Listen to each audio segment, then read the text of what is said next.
So the new City Skylines Financial Districts DLC was just released, and it's interesting. This new expansion adds nearly 100 assets to the vanilla game, but is it worth buying? If you're new here, I'm Diana, and let's talk about it. First, let's go over banks. So banks help reduce the crime rate in your commercial districts by delivering money from the commercial zones to the banks. They come in 3 sizes. So this small bank looks great, and it'll fit nicely in low-density suburban areas. The medium-sized bank. It's not horrendous, but it looks pretty goofy, and really only works well from an aesthetic standpoint if you're playing vanilla. So there are 3 variations here, some of which are better than others. So the skyscraper bank looks amazing, and it's an excellent addition to any high-density area, and it can fit into both a realistic or vanilla city. Now here's where things start to get a little weird. The stock exchange. It pretty much, at every level, looks like the business factory that Vincent Adultman claims to work at. I like business. If you're going for a whimsical fantasy build, I think it works, but it's impossible to remove these coins, even with mods. What's cool about the stock exchange is it does unlock the ability to buy stocks, which you can use to invest and make quick, easy money. If you're modded and use unlimited money, it's pretty much useless, but if you play with money and milestones, it is a fun minigame that you can use to generate some extra revenue, and you can invest in a number of different services here once you unlock them. Oh, but this pack gets even better. So when you create a district, you'll have the opportunity to use the new office specialization for financial districts.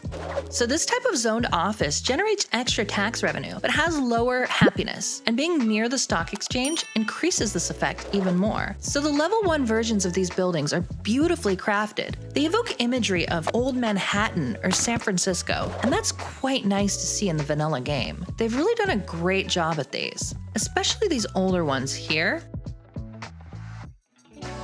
But when they start to level up, hard pass. They add these glass towers to the top that for most models just do not match. There's a few here that look okay, like this one, but for the most part, it just doesn't make any sense.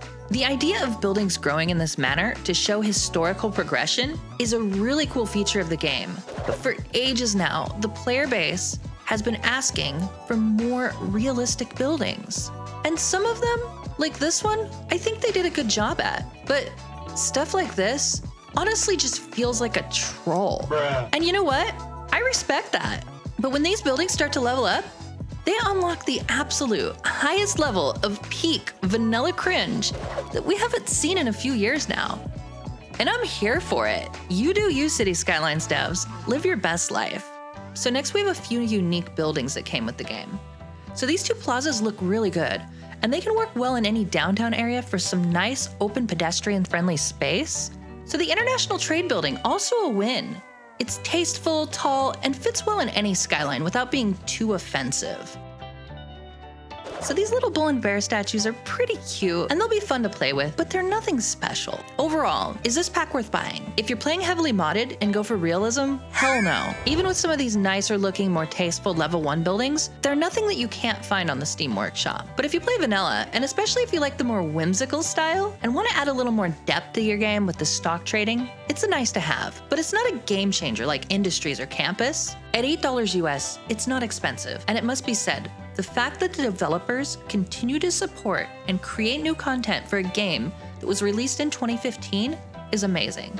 And it's okay for them to release optional content like this to keep the lights on. Even if the buildings are cringy as hell, I see where they're going.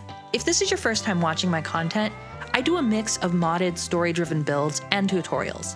So if that's your thing, start here. And don't forget to like and subscribe for more great videos.